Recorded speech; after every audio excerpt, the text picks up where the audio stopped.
네, 오늘 하나님께서 주시는 말씀 베드로후서 2장 17절에서 19절 우리 세 절인데요. 우리 한 목소리로 우리 같이 받겠습니다.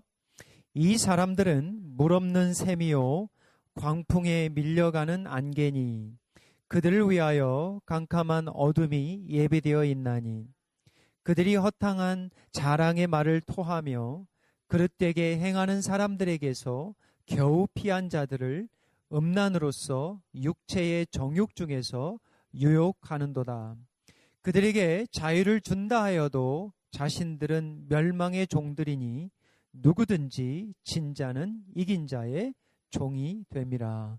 아멘. 우리 모두는 가치 있는 삶을 살기를 원합니다. 그렇잖아요? 우리가 한번 살아가는 인생인데 어떤 사람이 내 인생 한번 망쳐봐야 되겠다, 한번 못되게 살아봐야 되겠다, 그런 마음 가지고 인생을 살아가는 사람은 없을 겁니다. 그렇잖아요. 어떤 부모가 자식에게 인생 한번 막되게 살아봐라, 그런 부모 없습니다. 이왕이면 가치 있게, 이왕이면 복된 인생으로 살다가 마치기를 원하는 것이 우리의 생각이고 우리의 소원입니다. 그게 우리 부모님의 기도죠. 그런데 성경을 보면 복된 인생이 있는가 하면 우리가 지금 계속 말씀을 본 것처럼 참 거짓된 인생, 저주의 인생이 있다라는 그 사실. 오늘은 계속해서 이 저주의 자식의 세 번째 말씀입니다. 그래서 오늘 말씀, 이 사람들은 물 없는 샘이요, 17절에 그렇게 나오는데, 이 사람들은 우리가 지난주 말씀에 비춰서 보면 이 발람 선지자 기억나시죠? 발람의 길을 따라가지 말라, 그렇게 말씀을 하는데, 이러한 거짓 선지자들, 이러한 거짓 교사들은 이러한 삶을 살아간다, 이러한 인생으로 끝을 맺는다라고 말씀을 해주십니다. 오늘 이 거짓 선지자, 거짓 교사의 삶, 크게 세 가지를 통해서 은혜를 받고자 합니다. 첫 번째, 그들의 인생은 물 없는 샘의 인생입니다. 17절 우리 한번 같이 읽어보겠습니다. 이 사람들은 물 없는 샘이요 광풍에 밀려가는 안개니 그들을 위하여 캄캄한 어둠이 예비되어 있나니. 여기서 이제 샘이라는 이야기가 나오는데요. 뭐 신약에도 보면 샘이 있고 구약에도 보면 많은 샘들이 있습니다. 그런데 대표적인 샘은 이제 거짓 교사를 이야기를 할 때, 또는 거짓 선지자들 이야기를 할 때, 이 거짓 선지자들의 입술이 굉장히 험악했다라는 거 여러분 아시잖아요.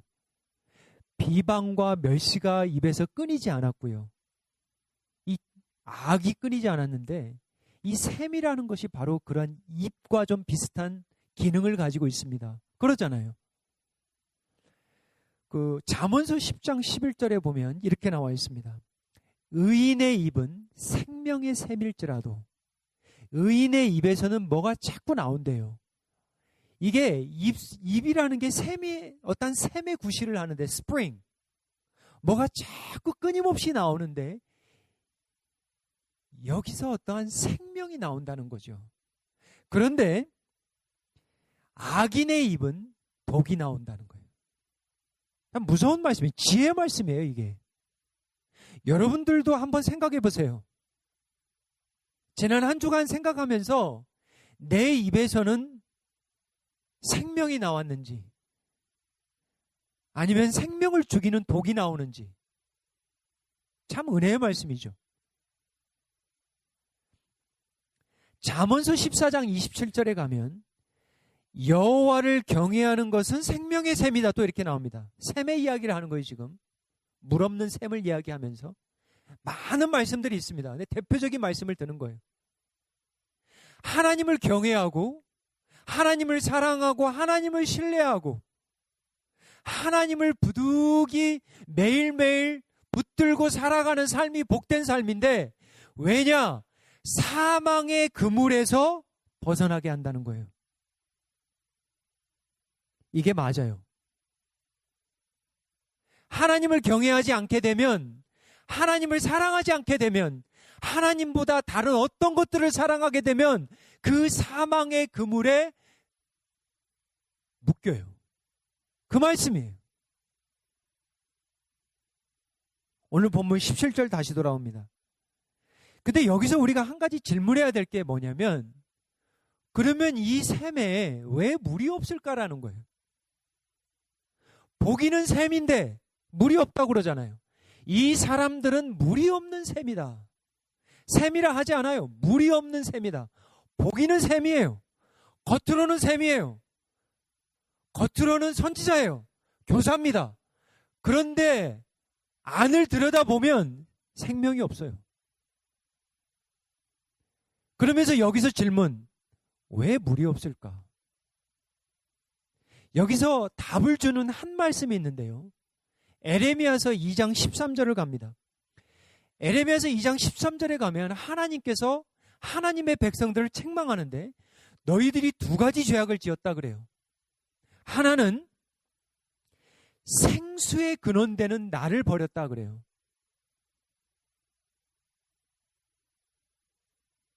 생수의 근원이 누구냐? 하나님이라는 거예요. 생명샘이 어디냐? 하나님이라는 거예요. 너에게 생수를 줄 수 있는 생명수, 예수님이 말씀하셨나요? Living water, 생명수의 근원되는 나를 버린 것, 이것이 악하다는 거예요. 그리고 두 번째 악한 건 뭐냐? 생명수를 버리고 그럴싸한 웅덩이를 너희들 스스로 판 거라. 그런데 이게 굉장히 재미있는 표현인데요. 그런데 그 웅덩이는, 너희들이 판 웅덩이는 물을 가둘 수 없대요. 왜냐? 터져 있대요. 한번 여러분 그림을 그려보십시오. 아무리 물을 길고 담고 쌓아놓고 쌓아놔도 보면 허당이에요. 없어요. 생명이 없어요.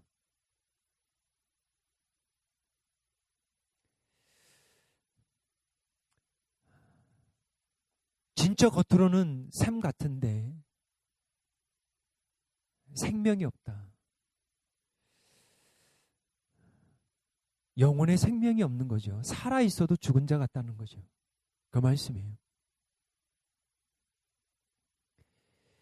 17절 다시 돌아오면, 여기서 이제 좀 더 나아가서 물 없는 샘이요, 광풍에 밀려가는 안개다. 뭐 안개는 자주 쓰이는 표현인데, 여기서의 말씀은 무슨 말씀일까요? 광풍에 밀려다니는 안개다. 잔잔한 바람에도 밀리고 어떤 일시적이고 가변적인 거예요. 뿌리가 없는 거예요. 뿌리가 없어요. 우리 한국말로 말하면 지조가 없는 거예요. 그냥 이리 불면 저리 가고 저리 불면 저리 가고, 그냥 목적도 없고 방향도 없고 그냥 그때그때 사는 거예요. 하루살이처럼.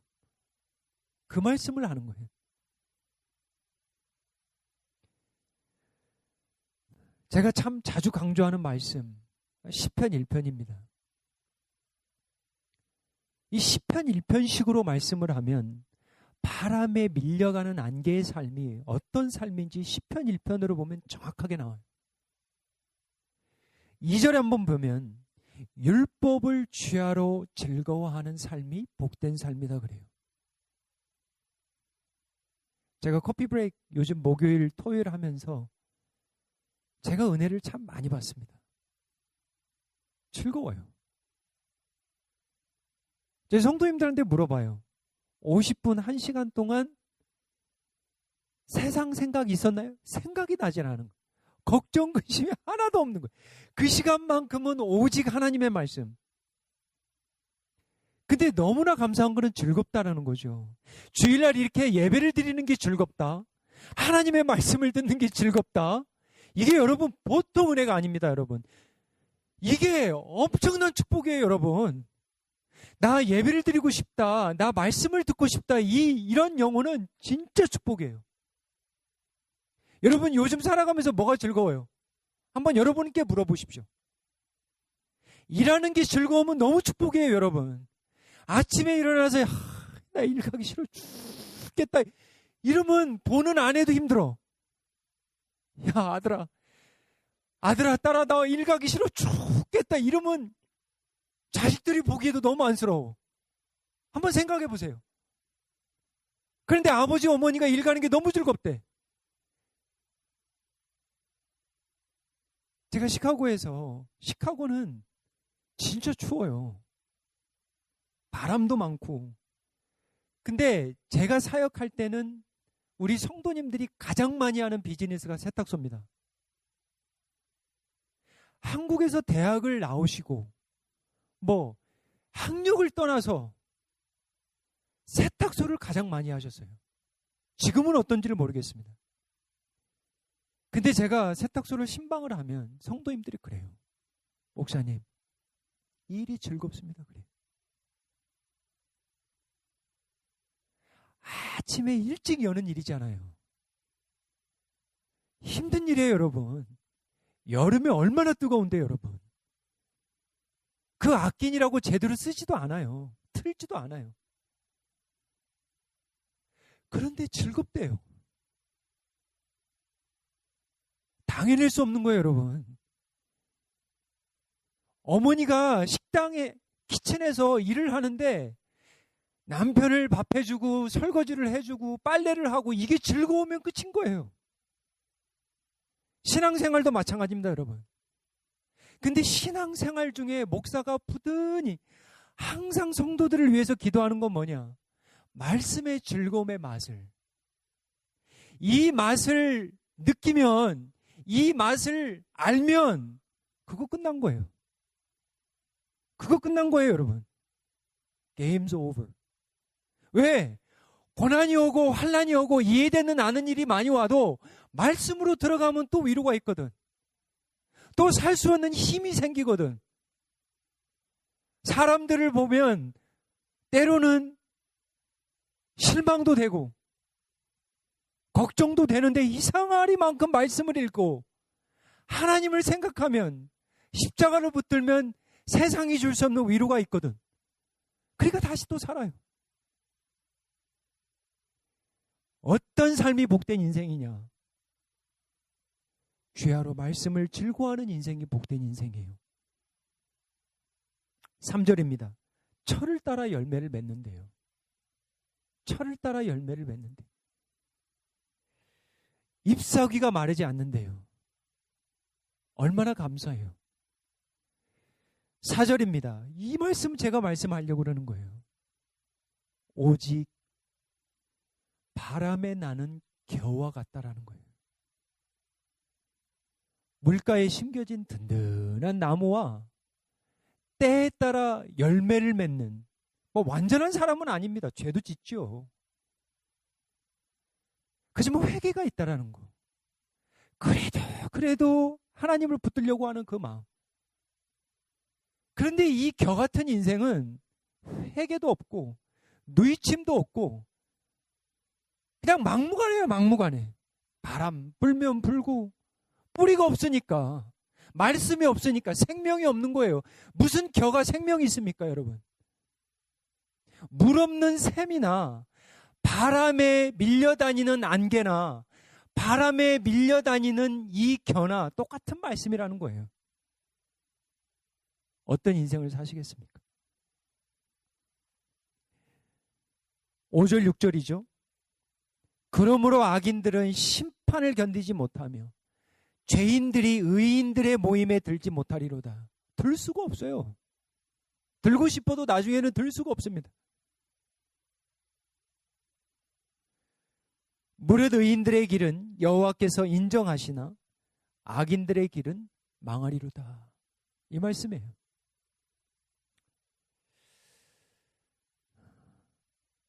의인들은 그들을 위해 대신 심판받으신 예수 그리스도가 있기 때문에 하나님이 인정해 주시는 거예요. 오직 그것 때문에 인정받는 거예요, 여러분들. 여러분 여전히 죄를 짓죠. 하지만 예수 그리스도를 주셨기 때문에, 약속하셨기 때문에 여러분들을 인정해 주시는 겁니다. 근데 악인에게는 십자가가 없어요. 자기밖에 없는 거예요.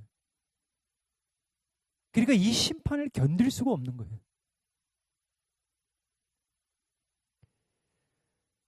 첫 번째 뭐라고요? 무리 없는 셈의 인생을 살아간다. 두 번째는 거짓 선지자, 거짓 이 교사들의 삶은 첫 번째는 무리 없는 셈이고요. 두 번째는 절제 없는 성욕입니다. 여러분, 성욕은 참 좋은 겁니다. 그죠? 우리에게 성욕이 있어야 이게 살아가잖아요. 부부의 관계도 맺고. 그러니까 하나님이 주신 것은 참 좋은 거예요. 근데 이것을 절제가 없다면 이 성욕이 어떤 바운더리가 없고 절제가 없다면 뭘로 돌아가요? 짐승으로 돌아가는 거예요. 지금 우리 이성 없는 짐승 계속 공부했잖아요. 근데 오늘 한번 18절 한번 보면 이렇게 나옵니다. 그들이 허탄한 자랑의 말을 토하며 그릇되게 행하는 사람들에게서 겨우 피한 자들을 음란으로서 육체의 정욕 중에서 유혹하는도다. 여기 이제 몇 가지를 좀 한번 살펴보는데, 첫 번째는 입에서 토해내는 게 뭐냐면 자랑이에요. 참 우리가 살아가면서 자랑 안 할 수가 없죠. 그죠? 우리가 자랑을 합니다. 무의식적으로 해요. 자식 자랑이든 땅 자랑이든 부자 자랑이든 뭐든지 개 자랑도 합니다. 뭐 하여튼 할 거 없으면 다 해요. 그게 나쁘다는 게 아니에요. 그런데 문제는 뭐냐면 항상 입에서 토해내면 자랑이야. 그거는 힘들어. 그냥 개 자랑 잠깐 하면 끝나야 되는데 뭐 고양이 자랑부터 시작해가지고 뭐 계속 자랑하면 안 만나고 싶죠 이제.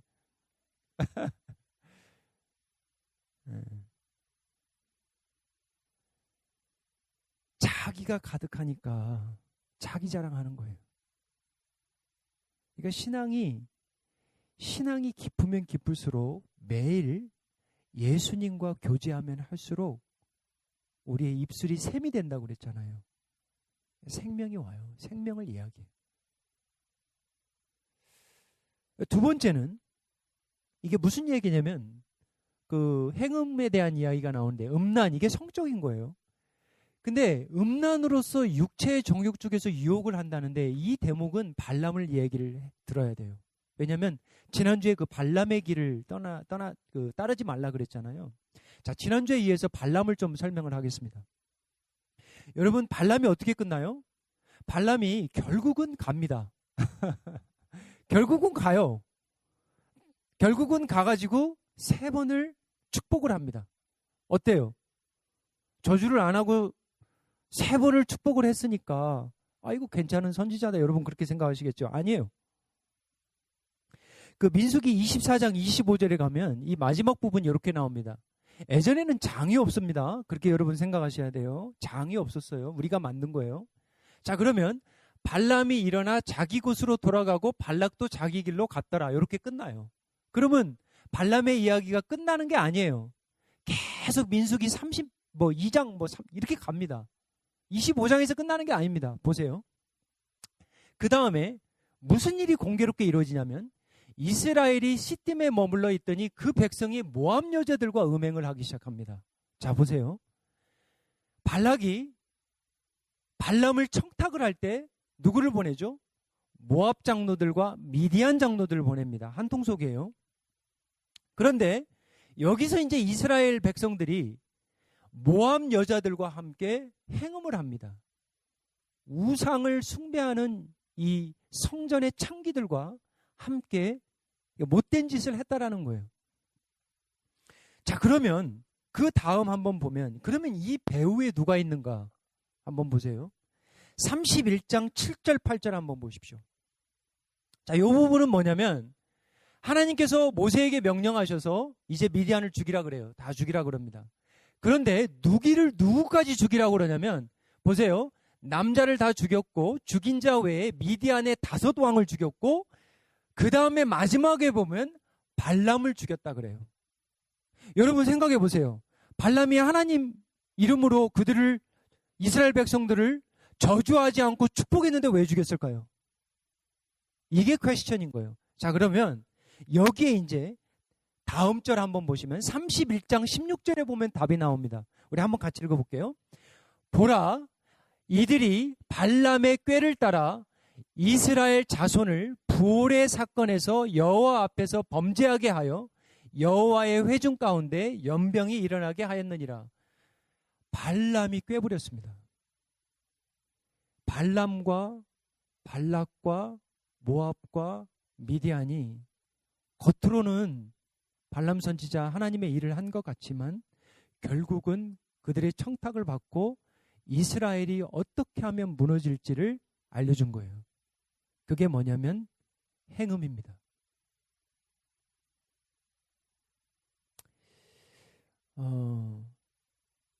솔로몬이 그랬습니다. 하나님을 경외하는 여인이 칭찬을 받는다. 하나님을 경외하는 여인이 아름답다 그랬습니다. 우리가 하나님께 붙들리지 않으면 창기가 아름다워 보여요. 성전에서 행음하는 여인이 아름다워 보입니다. 그게 무서운 거예요, 여러분. 사단의 전략은 우리의 약한 부분을 공략합니다. 성적인 유혹, 간음의 미혹, 이거는 수천 년간 성경의 역사입니다. 수천 년간 믿음의 사람들을 넘어뜨릴 때 사단이 사용하는 방법 중에 하나예요. 지금도 목회자들이 넘어지고요. 교회가 막 큰 어려움을 경험하죠. 부부를 파탄시킬 수 있다면, 그 가정을 무너뜨릴 수 있다면 사단이 수단과 방법을 가리지 않습니다. 몇 가지 적용 나눕니다. 하나님께서 발람만 심판한 게 아니에요. 미혹에 빠져 음행한 자들을 뭐예요? 철저하게 찾아내셔서 심판하십니다. 단순한 한 사람의 죄악이 아니라 관계들을 파괴시키는, 하나님의 언약의 공동체를 파괴시키는 그러한 악한 죄악이기 때문에 신약이나 구약이나 특별히 음행의 죄는 아주 단호하게 하나님께서 다스리십니다. 이 18절로 한번 다시 돌아가 보면 이 부분인데요. 허탄한 자랑의 말을 토하며 그릇되게 행하는 사람들에게서 겨우 피한 자들을 음란으로 유혹했다. 이게 무슨 얘기냐면, 일테라면 그래요. 세상에서 그릇 행하는 자들을 피해서 난 저렇게 살지 말아야지. 그리고 이제 교회로 들어왔다라고 생각해 보세요. 그러한 겨우 피해서 들어온 하나님의 사람들을 타겟으로 삼고, 짐승의 세계도 그러거든요. 어리버리하고 비실비실한 짐승들 타겟으로 삼고 덤비거든요. 그러잖아요. 사자들이 누구를 먹습니까? 교회도 마찬가지예요. 말씀으로 서 있지 않고 비실비실 데리고 꾀부리는 사람들을 타겟으로 삼죠. 여기서 그 말이에요. 피한 자들을 음란으로서 육체의 정욕 중에서 유혹한다. 이 말씀입니다. 여러분, 제가 새가족 성경 공부할 때 그 말씀 했어요. 지난주에도. 교회는 완전한 곳이 아닙니다. 교회에서 오히려 시험을 받을 수 있습니다. 겨우 왔는데 겨우 피해서 왔는데 여기서 뭘 받을 수 있어요? 시험을 받을 수 있어요. 유혹을 받을 수 있습니다. 미혹을 받을 수 있어요. 그거 각오하셔야 돼요. 왜요? 교회도 지상에 있는 이 교회가 완전하지 않기 때문에.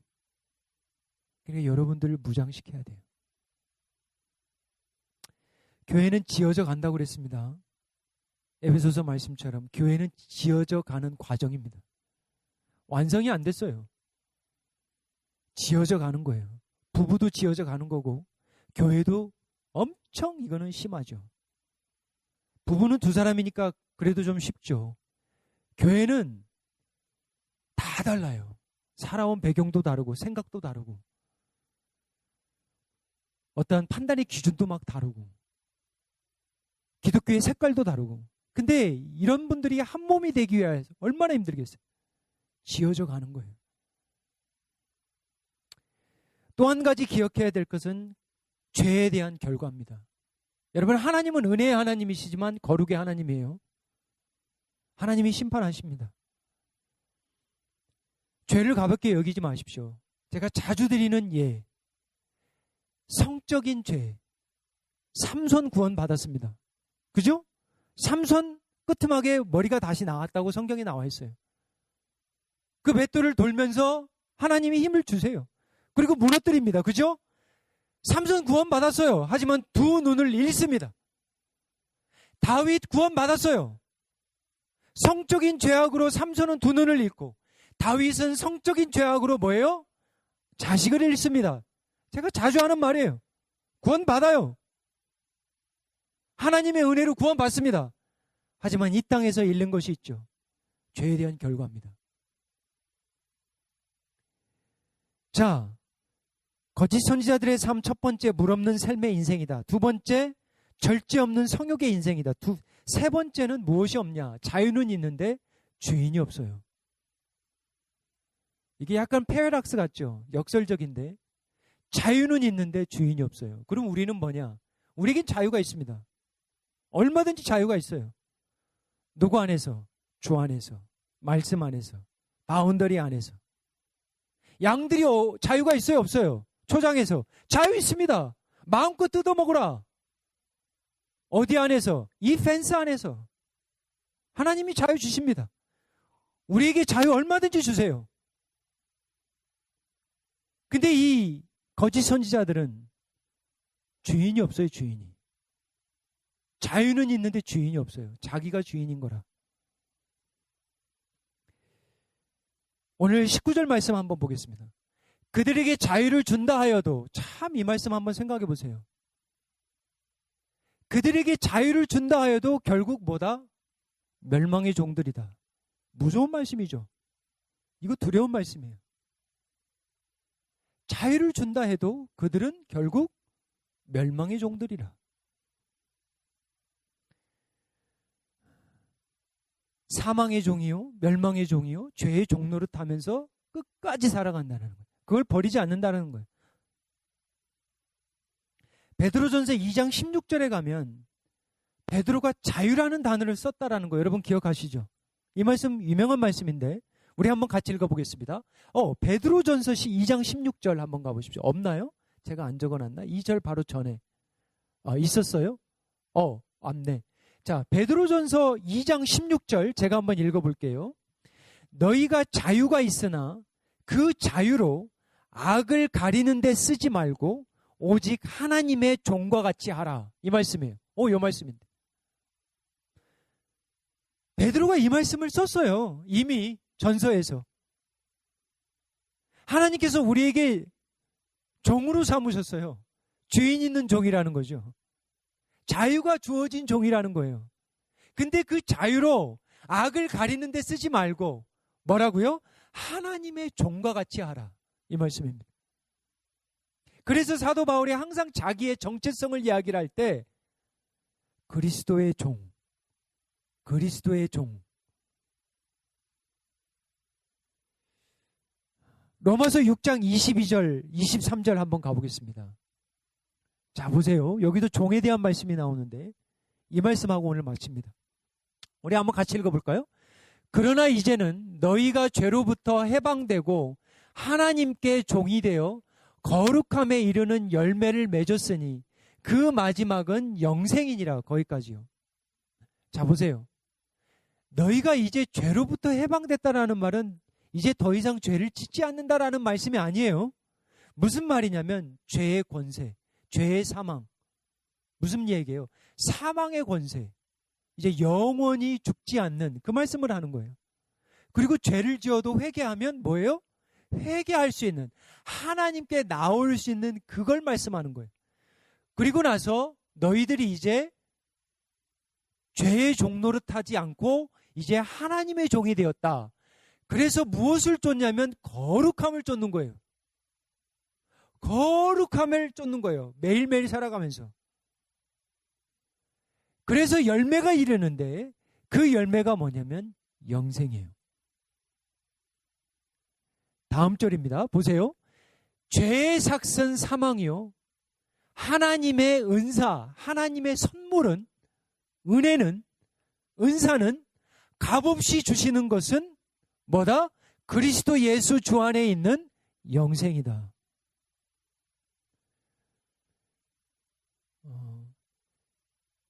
어머니가 아버지 묻으시더라고요. 제 영상을 보니까. 네. 아버지가 한국 시간으로 주일날 초천하시고 한국 시간으로 화요일날 발인, 우리 집은 이제 화장을 하는데 어머니가 5년 전에 둘째 아들을 잃었습니다. 심장마비로 돌아가셨는데 그곳에 여러분 세상에서 제일 참 하기 힘든 게 부모가 자식을 묻는 일입니다. 근데 이제 그 영상을 보니까 어머니가 유골이죠. 여러분 제가 그 영상 보면서 깨달은 게 뭐냐면 매장을 하면 좀 평수가 있습니다. 그죠? 근데 화장을 하면 진짜 요만한 박스예요. 그거 묻으시는 거예요. 진짜 한 줌으로 간다라는 거를 또 한 번 느꼈습니다. 제가 한 달 전에 아버지 손을 붙들고 같이 기도했는데 그 육신은 이제 없습니다.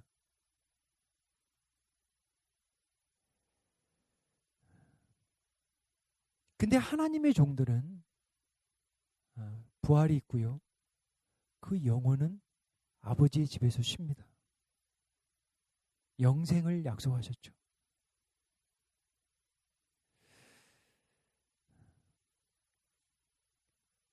오늘 말씀을 맺으면서 여러분 다시 한번 여러분의 자신에게 물어보십시오. 나는 영생에 대한 확신이 있는지. 여러분을 보지 마세요. 예수 그리스도를 집중하십시오. 말씀을 맺습니다. 이 땅에는 물 없는 샘이 있는가 하면 정결하게 하는 샘이 있습니다. 정결하게 하는 샘. 이게 무슨 샘이에요? 보혈의 샘이죠. 어떠한 죄악도 이 샘에서는 이 보혈로 씻으면 씻음을 받습니다. 예수님이 권고하십니다. 이 물을 마시라. 생명수를 마시라. 그러면 영원히 목마르지 아니하리라. 오늘도 생명수 되시는 예수님께서 여러분들에게 저희에게 생명수를 마시라 하십니다. 보혈의 샘에 와서 씻으라 하십니다. 영생의 은혜, 용서의 은혜, 영원한 아버지 집에 거하는 이 구원의 은혜가 저와 여러분의 가정에 있기를 주님의 이름으로 축원합니다. 기도하겠습니다.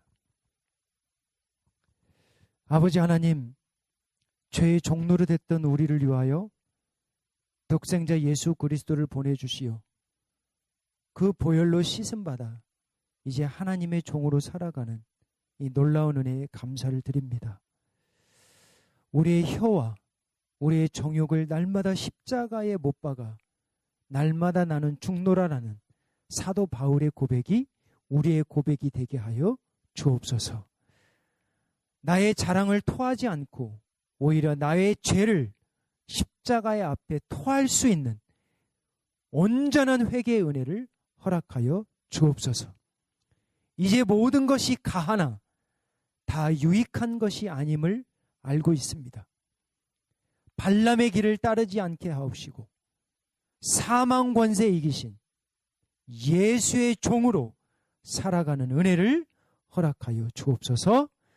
우리 사랑하는 가족들의 부부의 관계와 자녀들의 관계를 그리스도의 은혜로 회복시켜 주시옵소서. 예수님의 이름으로 기도하옵나이다. 아멘.